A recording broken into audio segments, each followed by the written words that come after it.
कपड़े धोने वाली बहू। शादी के पहले से ही विभा को कपड़े धोने का बड़ा शौक था। कभी नल के नीचे तो कभी तालाब के पास। अरे मेरी नीली वाली लुंगी नहीं दिख रही है।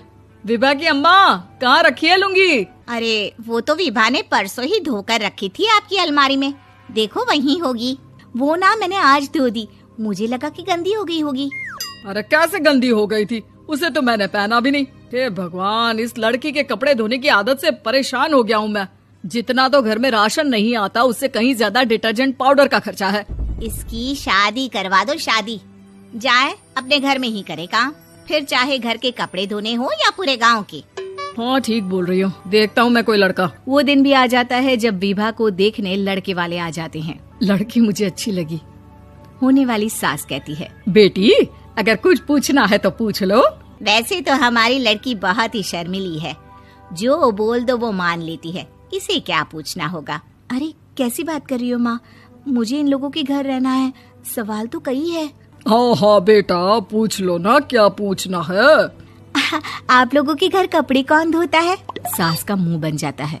देखो, अगर तुम ये कहना चाहती हो कि तुम्हें कपड़े धोने नहीं आते तो सुन लो, कपड़े मैं ही धोती हूँ, लेकिन तुम्हारे आ जाने के बाद मैं रुमाल तक नहीं धोऊंगी। अरे चुप रहना भाग्यवान, बहू बेचारी घर आई नहीं, उसे डराना शुरू कर दिया। वो क्या है ना बिटिया, अभी तक तो ये कल्लू की माँ ही धोती थी, लेकिन अब तुम्हारे पापा तो दहेज में वॉशिंग मशीन देंगे ही। तभी विभा की माँ बोल पड़ती है, सवाल भी पूछा तो क्या। वैसे भाई साहब, मशीन की तो फिर भी कपड़े धोने की कैपेसिटी होती है। मतलब जो बिटिया दे रहे हैं ना विभा, इसे कपड़े धोने का बहुत शौक है। ये आप लोगों के क्या, आस पड़ोस गांव मोहल्ले सबके कपड़े धो दे और उफ तक ना करे। बाहर देखा नहीं आपने कितने कपड़े सूख रहे हैं? सब हमारी बिटिया ने ही तो धोए हैं। बस भी करो ना माँ, शर्म आ रही इतनी तारीफ सुनकर। और तो और एक दाग निकाल कर दिखाओ तो मान जाओ। हाँ अच्छा, माफ करना बेटा, मैंने गलत समझा। हमें तो रिश्ता बहुत पसंद है। और ऐसे जुड़ जाता है रिश्ता कपड़े धोने का शौक रखने वाली विभा का। उसकी शादी हो जाती है कोयला फैक्ट्री में काम करने वाले कल्लू के साथ। शादी के बाद अचानक विभा चिल्लाती हुई सास के पास आती है। सासू माँ, अरे सासू माँ कहाँ है आप? ये तो धोखा है, धोखा दिया आप लोगों ने मुझे। इसे ससुर के चक्कर के बारे में पता चल गया। अरे तो उसमें तुझे क्यों धोखा मिला है? अरे नल में पानी नहीं आता, कपड़े कैसे कब धुलेंगे? अच्छा, तू पानी नहीं आ रहा उसकी बात कर रही है। तो आपने क्या सोचा? कुछ नहीं। अच्छा, तेरी माँ ने कहा था कि कपड़े धोने का शौक है तुझे, याद आया मुझे।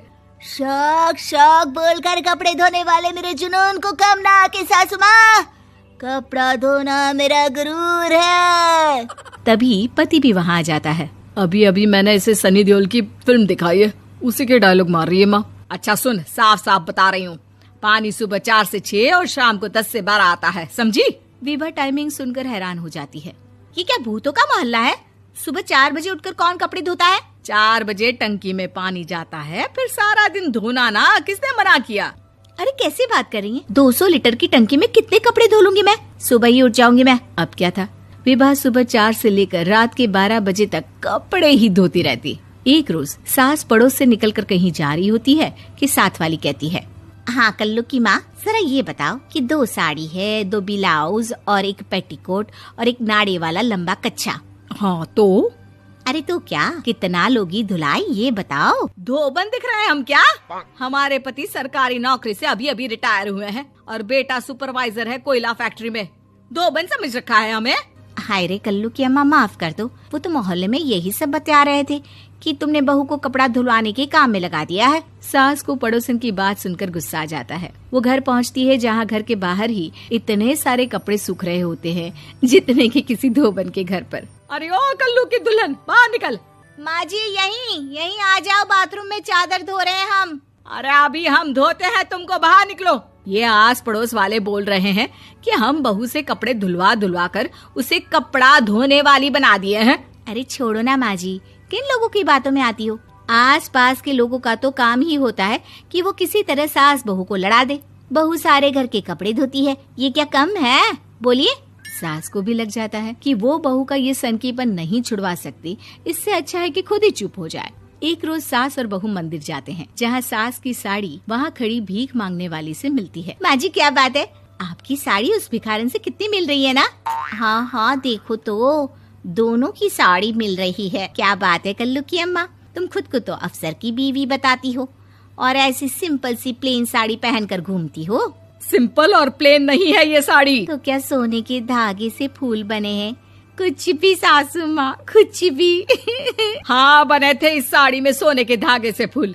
मेरे पति लेकर आए थे मद्रास से स्पेशली मेरे लिए 10,000 की। ताहे भाई साहब इस भिखारन के लिए भी सेम टू सेम साड़ी लेकर आए होंगे 10,000 की। सास उस वक्त तो कुछ नहीं कहती, लेकिन बहू के साथ घर आती है और अलमारी से एल्बम निकाल कर लाती है। ये साड़ी देख रही है, ये वही साड़ी है जिसे मैंने अभी पहना था। इस साड़ी में ये जो चमकदार फूल दिख रहे हैं ना, ये सोने के धागों से काढ़े गए हैं। लेकिन तू लोकल वॉशिंग मशीन ब्रश से घिस घिस कर सारे फूलों को निकाल कर साड़ी प्लेन कर दी।